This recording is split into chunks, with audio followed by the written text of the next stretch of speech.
আসসালামু আলাইকুম। আবার আপনাদের সামনে আরেকটি নতুন জামার ডিজাইন নিয়ে আপনাদের সামনে হাজির হলাম। একটিও একটা ওয়ান পিসের কাজ চলতেছে। এইটা লতা পাতা দিয়ে সুন্দর করে একটি ওয়ান পিস আমি আঁকতেছি। ওয়ান পিসটি দেখেন কি সুন্দর করে এঁকে দিচ্ছি এবং খুব ধীরে ধীরে আস্তে আস্তে আঁকতেছি আপনাদের বোঝার সুবিধার জন্য। আমি যখন আঁকি অনেকেরই প্রশ্ন থাকে, আপু এই ডিজাইনটা কীভাবে আঁকছেন একটু দেখিয়ে দেন। তাদের জন্য এই ডিজাইনটা আঁকা।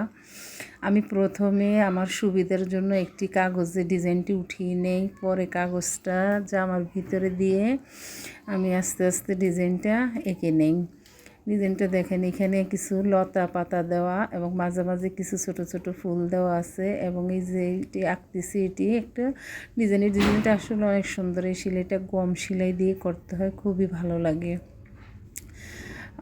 যে আপুরা আঁকতে পারেন না তাদেরকে সহজভাবে বোঝানোর জন্যই আমাকে এইভাবে আঁকা। যারা সরাসরি কামিজে ডিজাইন করতে পারেন না তারা প্রথমে একটি কাগজে ডিজাইন উঠিয়ে নেবেন, তারপরে আস্তে আস্তে সেখান থেকে আপনি কাগজটিতে ভালো করে ভুল ত্রুটিগুলি ঠিক করে তারপরে আপনি জামার নিচে দিয়ে এইভাবে সাইন পেন দিয়ে এঁকে নিতে পারেন, বা ড্রেসিং পেপারও আপনি উঠাইয়ে সুই দিয়ে ছিদ্র করে কেরাসিনের চাপ দিয়ে নিতে পারেন। যে যার সুবিধা মতন এই কাজগুলি করে নিতে পারেন।